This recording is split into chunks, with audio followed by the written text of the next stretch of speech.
Hello, I'm Mark Morse, and this is Rediscovering the Beatles.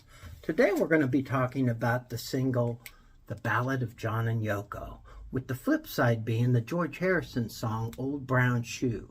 This single was released in 1969, in May of 1969 in the UK, and June 1969 in the United States. It chronicles the events surrounding John Lennon's and Yoko Ono's wedding in March 20th, 1969. When I was growing up, singles was not something I was ever interested in. It was kind of turned your nose up at people who bought singles. Those were kind of for the teeny boppers. Us true fans went out and we bought the albums. As I've been getting older, especially just recently, I've kind of decided these singles are kind of fun. And so I've been ordering some of these now and then. I got this one. This is a French import. I got it on eBay real cheap. eBay, by the way, is not a real good place to do record buying. Probably the most expensive record store in the history of record selling. But I did get this one for a good price, and I got it because I thought the cover was so interesting. Anyway, this is the French import. I am no way a serious collector. I don't have the knowledge that you'll see on other channels, but I do love the Beatles, and I do love to talk about these songs and to discuss these little things I get in the mail from time to time. So let's take a look at this single and its flip side. One of the reasons I really like this song, besides the way it sounds, I love any song that John Lennon does lead vocals for, is that this song was written in a time of great turmoil for the Beatles. It was 1969. There was a lot of tensions between the group. There was some legal stuff going on. So there was all this tension. But on April 14th, John Lennon showed up at Paul McCartney's house with, the workings of this song, and they both became so excited about it, they decided they wanted to record it right away. And so they went to Abbey Road studio and they got to work.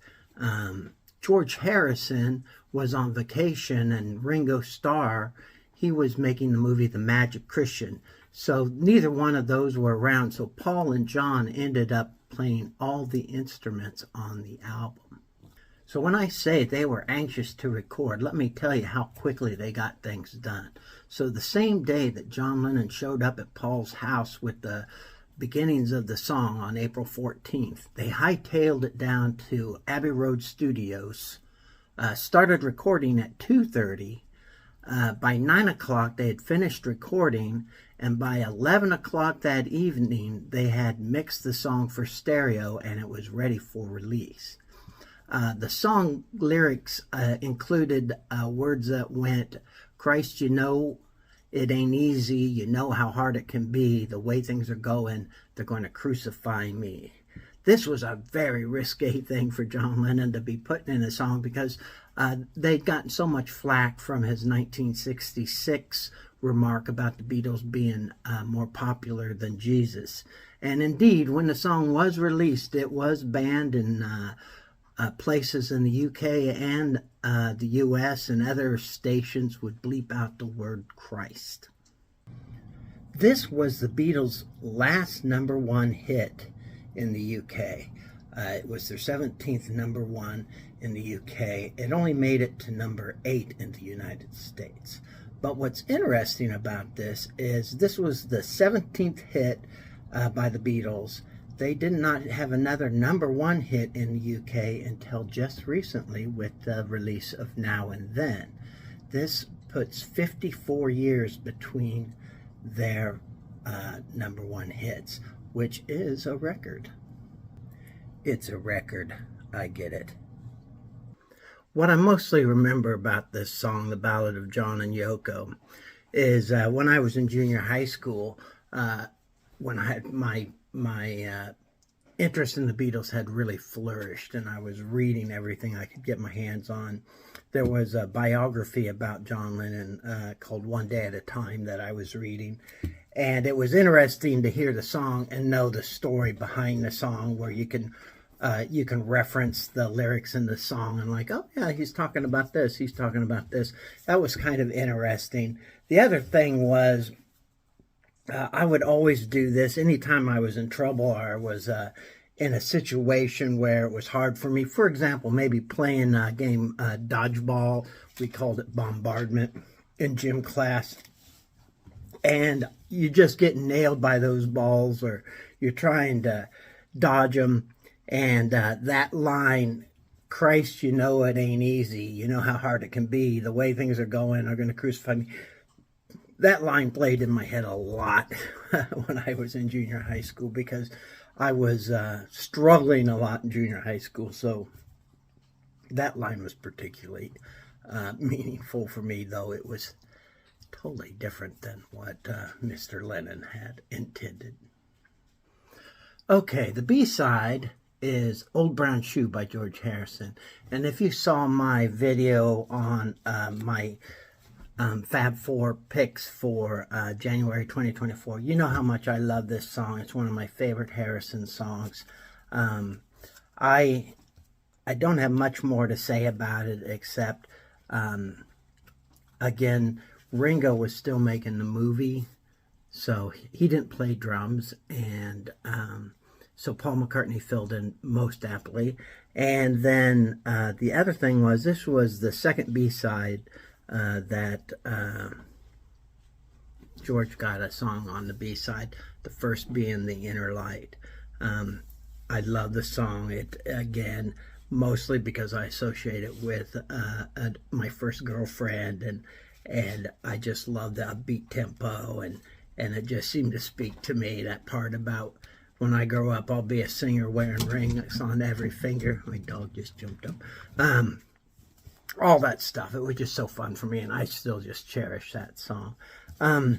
Just for those of you who are interested in such things, so this is the record itself, and this was in the record. I think it must be saying where the record came from. It looks like France Records or something. I can't read that, but I bet somebody can.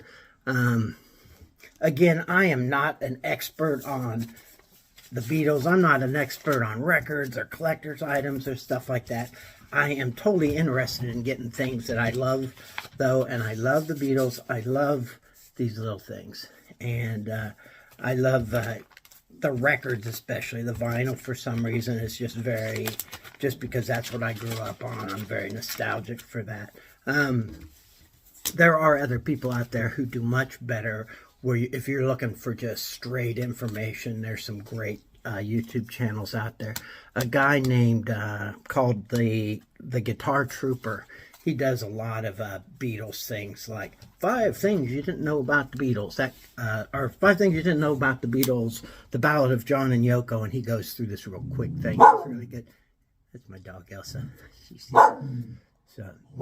doesn't like me talking about other YouTubers. Anyway, if you want to see videos where you get a lot of information and presented very professionally, I should edit this out, but I'm not, because I like the spontaneity.